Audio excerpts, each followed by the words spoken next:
Hello, everyone. Welcome back to the channel for another interview. I am beyond thrilled to welcome Austin Crute to the YouTube channel to talk about his new movie, Tankhouse, and so many other things, because you have a lot of exciting stuff happening right now.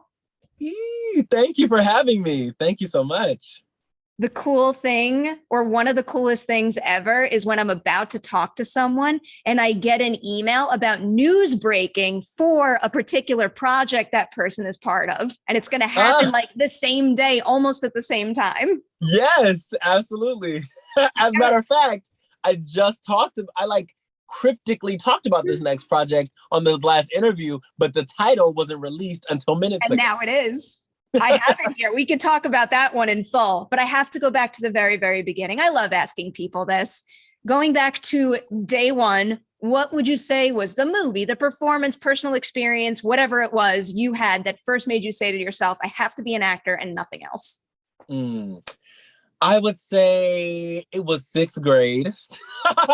And to be honest, my mom, so I was always multifaceted and I always did music and acting and every type of performance art. And my mom saw an elective, drama, and was like, you're joining drama. You're joining drama.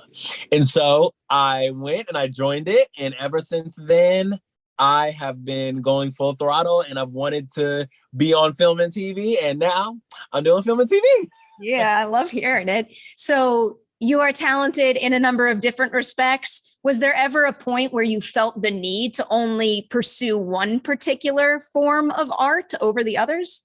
Well, I would say that my calling primarily is music. Being a musician, singing, producing for other people, artists developing other people's artists and things like that. And growing up in Atlanta, that was my bread and butter. But from an academic standpoint, I was always in the theater, I was always on the stage. And so then this impasse came where I was going to go to NYU and I was like, what am I going to study? And so I chose recorded music. But then my mom was like, all right, so you're double majoring in drama and music. And I was like, I cannot do that because I physically am not able to do that unless I'm able to clone myself and go to two different classes that are happening at the same time. The drama department at NYU goes from 9 to 5. And I'm pretty sure a lot of them graduate in 3 years. So and you can't audition while you're training. So I was like, you know what? I will star in something sophomore year to get you off my back and fulfill that side of me. And I ended up being Seaweed in NYU's production of Hairspray, where I got my first agency. And then it kind of just like went on from there. But even before that, I was like Justin Bieber that year before. I was. So was recording the major you wound up going with and you didn't double? I ended up going with recorded music to the point where by the time that I had booked my first major project, which was Atlanta. So I was 19, 20? I think I was 20 when I did Atlanta and I was Black Justin Bieber on Atlanta FX. I had no idea what a call sheet was. I'm telling you, I did not know how to read a call sheet until midway through Daybreak, which was my first lead in a Netflix show. So I had no, training or anything. And acting is not like when you go to a job and then you have an orientation with training and this and that and the third. There's like this expectation that you just know what you're doing. So I just faked it. I have so many questions about it. So you already mentioned the call sheet. I always love asking this question. Is there anything else that seems like super trivial about a way that a show or a movie is made that you wish you had the nerve to ask back then that, you were afraid to ask someone? Wow. I've never been asked that. I would say I'm an asker. Oh, I'm gonna ask the questions. But I am tactful on who I ask. So for example, I wasn't like about to ask the producers of the project how to read the schedule. So I asked hair and makeup. Like, I was like, listen, what is the number? What does the number next to my name mean? And why do I keep on seeing it everywhere? Like, so on a call sheet, for those who don't know, a call sheet is the schedule, the roster, everything that you need to know, from the locations to the crew members, anything that's happening on set, any number to call, is on the call sheet. So any lines you'd have to memorize is referenced on the call sheet. So I did not know, and everyone has a number of ranking on the call sheet. So I did not know what my number was. I literally would know what scene we were doing and just memorize like everything indiscriminately, without any intention, because I didn't know. Now it's like, oh, so I can memorize this and I don't need to know the rest. Got it. Because I came from the stage where you just memorize the whole play, and then whatever we're working on, but we know the whole play. And that is not how it works at all. I love how many times I've asked that question and how many people have told me they'll ask those scary questions to the hair and makeup department. I feel like it's the safe space. It is. And it's the most intimate space, because, you know, you see them first, you see them last, and, you know, they're quite literally in your hair. And, you know, anything that you like, you know, might have to say, or like might have to, you know, like ask a question, they're right there with you. So, you know. All right. So to kind of help bridge the gap between studying in school and kicking off a career. So you said you did a production of Hairspray, and then that's how you got representation? Yeah, well, that's how I got my first representation. And yeah, there was like scouts there at NYU for the TNT, that's Tisch New Theater, performance of Hairspray. And what that is a student-run, student-led production company that is basically like a mini industry in teaching the kids how to run, produce, set design, costume design, choreograph, and potentially, you know, put on the show at Skirball at NYU. So it's like a real in-depth live training of the industry. And it was great. So what's the reality of being approached after a production? Does someone like randomly come up to you and say like, hey, I want to represent you? Well, you know what? It's funny. So after that particular, so I'm rep by Paradigm. Love Paradigm. Paradigm was where it's at. Paradigm gang. Shout out Val. Shout out Ryan. They found me pretty early on, but they slid into my DMs on Instagram.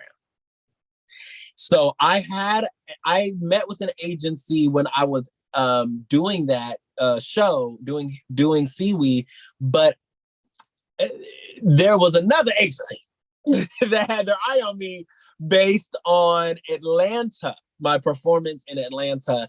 And they slid in my DMs, the LA office. I remember it was Natalia. And she was like, listen, like, are you in the area? You live in LA? And I said, actually, I'm going to New York. I'm going to NYU. And I was studying abroad in Berlin at the time. So I wasn't even in the country. And they called me and said, oh, no, we have a New York office. So I went to their New York office when I got back. And we've just been riding ever since, me and Paradigm. And they slid in my DMs on Instagram. So I love asking about these relationships. So you had one opportunity, a potential there when they slid into your DMs and started those conversations. What was it about them and their approach to how they were going to work with you that made you sure this is the right team of people for me to commit myself to? Well, one, I loved the youth. Everybody at Paradigm was everyone that I met, I would say under probably 28. And they had their finger on the pulse of what I wanted, but also they had a vision for me. They had a vision for, you know, they knew that I did music. They knew that I did acting, and they saw me for the brand that I could be, not just, you know, oh, this guy that can read lines and let's send him out on a few auditions.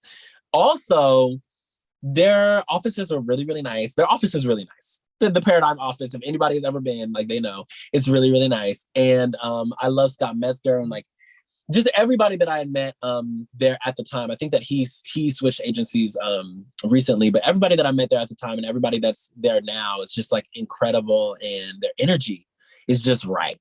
Like, you just know when energy is right. And I will say this, for anybody who is looking to get into it and agencies and stuff, not everybody who just hands you an opportunity is the right one. Like, just because they're saying everybody's gonna have this huge pitch and this huge thing, but it's how they treated me. You know, anytime that we spoke, we would have our own office, you know, and with the glass and the view and everything. And I was just treated with respect and treated like somebody that really has something to offer. Whereas, you know, some of these other agencies out here, you know, they'll they'll have you waiting in the lobby for an hour or something like that. So, yeah. Makes me happy to hear that. It's a tough industry. It's important to have people you trust at your back. Yes, and I do. I love my team. So I have a rule for myself. I'm not allowed to not bring up Booksmart whenever I talk to someone who is in the Booksmart ensemble, because I am deeply obsessed with that movie. So that right there was your very first feature film. So looking back on that experience, is there anything about the way that set was run, the material, anything at all that makes you now think to yourself, I am so glad to have had my first feature filmmaking experience on that set with those people? Looking back, I would say I've always felt the most safe, the most looked after, like the most seen on women-run sets. And Olivia Wilde and Allison Jones, because Allison Jones was the casting director for Booksmart, and her eye is legendary, iconic. So to have been chosen by her, one, was a huge cosign, I feel like, industry-wide. I mean, for anybody that has a first with Allison Jones, usually, I mean, you see all of these people from Freaks and Geeks, from amazing shows that have been casted by her, have longevitous careers thereafter. So it was an incredible cosign to just even be chosen by her. But then once Olivia got in the fold, and just seeing how she directs and opening up creative input to the actors, because she's an actor and she knows what that is, and she knows how to direct a movie from that standpoint. It was just a flawless first experience. And I am so grateful to her for just, you know, I didn't have that much experience, but to give me the floor as if I did. Wow. And I'm still talking, literally, I'm going to see Nico Haraga tonight. I still talk with Mason all the time. Me and Mason are like such good friends out here, like me and Noah. So yeah. I have a request. You go talk to Mason. You get me Scream 6 details, and you send them my way, please. Okay, I'm gonna send. I'm your spy. Okay, I like that. Now, I mean, now we're exposed. It's never going to work, but I could try. Sticking with Olivia right now, because like Olivia is like very much in the spotlight, because Booksmart was her feature directorial debut. Now she's moving on to Don't Worry, Darling for her second film. And based on the trailer, it looks like a significantly larger and very challenging project right there. So based on your experience working with her, if anyone out there is doubting her abilities to kind of take it to the next level in certain respects, what would you tell them to ensure that she is going to pull that off well? I would say that they are referring to a legendary icon, visionary, and let's not forget to address her as such. I think that there's a reason why she is the white girl, the white celebrity that was chosen for the Nice for What video. I think that there is a reason why she is, you know, who she is. She is Olivia Wilde. She has this vision. She has this eye that if you have ever appreciated her performance as an actor, those same choices and intentionality that goes into her acting performances are, if not expanded and made exponentially like more noticeable, even though they're more subtle because she's behind the scenes. But it's like you can really see her voice and her tone on a project. The more that people will start to see her material drop, there will be no more doubt in people's minds. I think that she's incredible.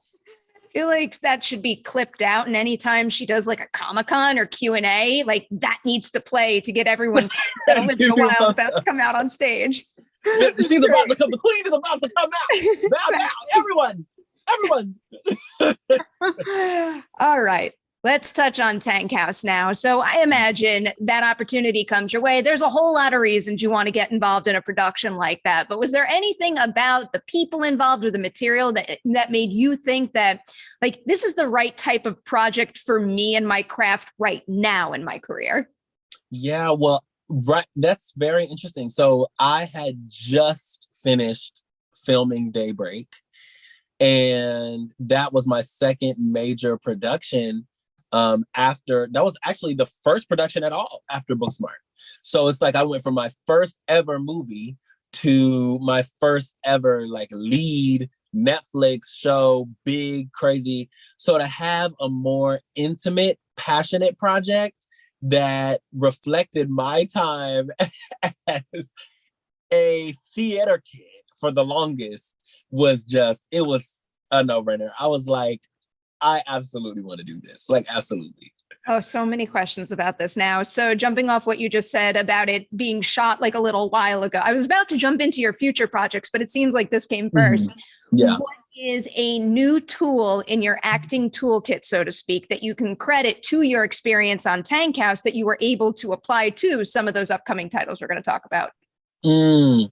At that time, it was the first time that I had been called to be a team leader in that regard, in terms of like the back end. I'm a manager, I have my agents, and just us talking and coordinating and us finding that like timeless groove, like the groove we have now, like that groove that was happening for the first time at that juncture.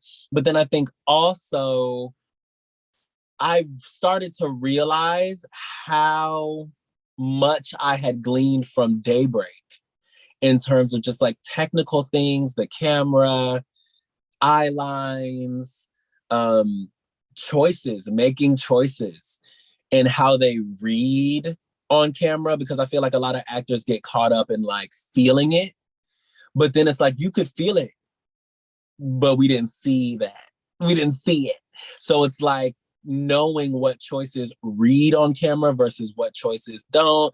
And Tankhouse was, whereas Daybreak had a little bit more subtlety in terms of like the groundedness of the performance, like from a close-ups and all of that angle, like we were let free on Tankhouse. I could tell. To just be crazy. And I was like having to be this introverted character, but we can also be crazy and be that theater kid, that theatrical. So it was definitely a learning experience, I think, of the range of techniques that goes into filmmaking. Okay, so you just handed me my next question. Of everyone in the Tankhouse ensemble, whose process is most similar to yours, where you were in sync the second you hit set, but then who did something like completely different, maybe something that even challenged you for the better? Process-wise, me and Luke definitely gelled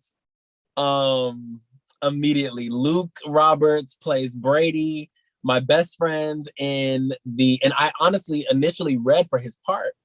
Huh. And then I get word that I actually got Jack, which was a completely better fit. It was. But it's just so funny how similar we are to our characters in that respect, because it's like Jack is a songwriter, Jack is a performer, but he's not an extrovert. I'm an extrovert. Like, I'm an extroverted person. I love people. I like know who I am. Even when I was struggling with my identity growing up, I still knew who I was. It's like, you know who Austin is. I feel like Jack doesn't really know who he is yet, and he's finding his identity, to where it's like him at 25 and Jack at 16 and Jack at 26 are going to be two completely different Jacks probably. And I feel like we just took a very like grounded, just kind of like sociological approach to the character. Whereas, you know, I feel like watching Steven embody his character, he is so crazy. He's just so bombastic, and every joke he has is just so funny, and he's always improvising something. And I think I gleaned choices from him. If there was one thing that I learned on that set, or got to experiment with, was choices. Like what is gonna make the character pop out? What role is the character playing in this? Where it's like, okay, what as a lead, you know, was Steven doing that, you know, ooh, you know, this scene on paper was this, but you know, and Tara as well. Like they both completely elevated what I read the characters as before I saw them. I love hearing that. Yeah. All right. So I warned you, I want to touch on 2 upcoming titles. This first one, I'm just like bitter that I missed it at Sundance. I saw so many wonderful things at Sundance, but I missed Con for Jesus Save Your Soul. I did see Regina's other movie though, so I should be grateful for that. But I mean, Regina Hall is a damn legend. So please tell me anything about working from her and anything you took from her process. Just incredible. She's everything. She's so down to earth. I was there on set for like only really a few days, and she just has a maternal energy, but also a big sis energy that was just very easy to connect with. And Sterling as well, Sterling K. Brown, I'm a pastor's kid in real life. And so I just feel like he played that pastor so well. It was just so well done. But then also, he's a big kid. I mean, I was doing TikToks and stuff on set. For those who know me and follow me, I'll be on TikTok, I'll be on Twitter and stuff. And like, he was just game. He was getting into TikToks and things like that. And he's just very down to earth and sweet, and just one big kid. I love hearing good things about people that I admire so much. Yeah. All right. We got another one now. A movie that is no longer called Whistler Camp. It's called They/Them. And this is a really exciting project because it is directed by John Logan. And John Logan is an incredibly accomplished screenwriter, 3 Academy Award nominations to his name, but this is his first time behind the lens of a feature film. So was there anything about his approach to directing his actors that surprised you or that you really appreciated? Well, first of all, being included in any story of this nature is once in a lifetime. Hopefully not once in a lifetime, because we have this conversation about queerness and stuff happening now. But it was just a one of a kind opportunity, because never have I heard about a horror movie about a gay conversion camp. Like, that is just crazy. And so him being at the helm, and how he would have us be in our characters and like asking us, you know, what do you think about this? And what do you think about that? And what do you think about, you know, even before he made a choice as a director, he would always kind of bring us into it, because we are kind of this new generation of queer people that are dealing with our own things. And, you know, he was very tuned into the cultural voice of what was going on as he was making it. And I feel like that is just incredible, because there are some directors that maybe they have a vision, but how it will translate to the outside world may be different than what the director has in their head. And I feel like nailed it. I feel like he nailed this. Can't wait. I love how I'm like, I just need 15 minutes to talk to you. Like, we'll get through a lot. Like, no, next time we talk, I know I need to request more time here. Yes, yes. I have to let you go. Huge congratulations on Tankhouse and everything you accomplished. Thank you so and I'm much. sure we're going to have many more opportunities to reconnect about future projects. Absolutely. Absolutely. I'll be right there. Thank you for having me.